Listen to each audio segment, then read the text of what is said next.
You have two options, apologize or leave.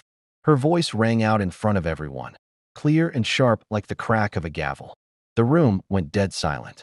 Faces I had tried so hard to win over now looked through me like I was invisible. I wasn't her husband in that moment. I was the outsider. The problem. The embarrassment that needed to be handled. I didn't say a word. I just stood there, heartbeat thundering in my ears, watching my wife stare me down like I was some inconvenience at a dinner party. Let me take you back to how I got here. My name is Ethan, and for the past 5 years, I've done everything in my power to be a good man to my wife and her family. Her parents never warmed up to me. Too blue-collar. Too quiet. Too much of everything they didn't want. I kept showing up anyway. Holidays, birthdays, even those uncomfortable reunions where I was the only one not laughing at inside jokes. But this year's family reunion? It was different. It started small. A comment from her cousin about how I never contribute much to conversations. A jab from her uncle about how men like me don't last in families like theirs. And then, like wolves circling prey, they all joined in. One by one, they tore into me, criticizing my career, my background, even the way I handled the grill. I tried to brush it off at first. I smiled. I stayed polite. But hours of being poked and prodded wore thin. Then someone made a joke about how I must have tricked her into marrying me. That's when I snapped. I didn't yell. I didn't curse. I calmly told them I was tired of the disrespect, and if they didn't want me there, they should just say so. I expected my wife to step in, to put a stop to it, but she didn't. Instead, she crossed her arms, looked me in the eye, and gave me the ultimatum. Apologize to my family, or leave.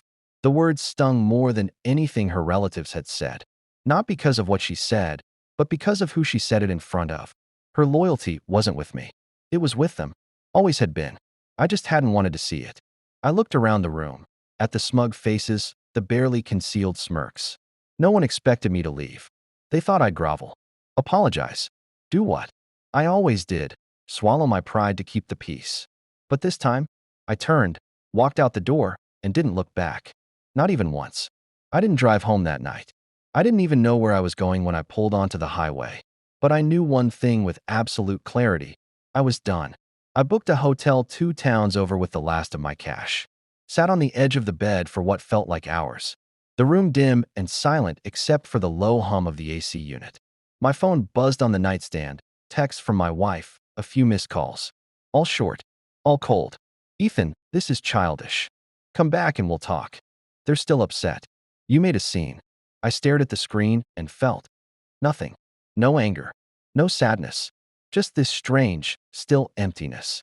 Like something had finally burned out inside me. The next morning, I walked into a travel agency downtown. Yes, they still exist, and said the words I never thought I'd hear myself say. I need a one-way ticket. Somewhere quiet. Remote. Peaceful. The agent blinked, unsure if I was serious. I was. I didn't even care where. She eventually offered a coastal town in Maine. I said yes. Paid in cash. No return flight. No itinerary. No strings. I left a single note behind at the hotel. Don't look for me. I won't be found. And then I disappeared. No social media updates. No location sharing. I wiped my phone clean and bought a basic one with a prepaid SIM. The silence was deafening, but it was honest. Real. For once. I wasn't pretending to belong somewhere. I didn't. I wasn't trying to impress people who secretly wanted me gone. I had no audience to perform for, just myself. The small coastal town welcomed me like a wave welcomes driftwood. I rented a studio apartment above a diner, picked up part-time work fixing up old fishing boats, and learned the rhythm of the sea. It wasn't glamorous, but it was mine. And every morning, I breathed easier. Every night, I slept deeper. Back home, wherever that even was anymore, my wife was unraveling. I knew this not because I spoke to her, but because eventually, her lawyer started calling. First emails, then letters. Your sudden departure has created legal complications. We need to discuss the mortgage and joint assets. She's been trying to contact you. She's worried. Worried? Now she was worried? I ignored it all. The money could sit. The house could rot. I didn't care anymore. What mattered was that I had chosen peace over performance, solitude over servitude. And for the first time in 5 years, I felt free. They say when someone shows you who they are, believe them. That night at the reunion, My wife didn't just show me who she was. She screamed it in front of a room full of people, and I listened. 3 months passed before I saw her again. I was sitting on the dock just before sunrise, coffee in hand, watching the fog roll off the ocean like a blanket being slowly pulled back. The stillness had become my sanctuary. No voices judging me, no eyes watching for cracks, just the steady rhythm of water against wood, and the kind of quiet that heals, more than time ever could. Then I heard footsteps, slow, hesitant. I turned, and there she was, my wife. Hair messy, eyes puffy, wearing the same coat she used to throw on for grocery runs. She looked smaller, not physically, but like something inside her had shrunk. Something vital. "Ethan," she said, her voice hoarse. I didn't know where else to go. I didn't speak, just watched her as she stepped closer, arms folded tight, like she was bracing for impact. "I messed up," she whispered. "That night, I shouldn't have said what I did. I should have stood by you. I see that now. Everyone turned on you, and her voice broke. I let them. I thought if I kept the peace with them, everything else would fall into place. But it didn't," I said quietly. She nodded, eyes brimming. "I thought you'd come back, that you'd cool off and we'd fix things. But you just vanished." And the silence, Ethan, the silence was louder than any fight we ever had. I took a sip of my coffee, let the heat ground me. "I didn't vanish," I said finally. "I chose peace." She looked down, then reached into her bag and pulled out a worn photo of us from our wedding, folded, creased, like it had been held, and opened too many times. "I want another chance," she said, voice trembling. "Please."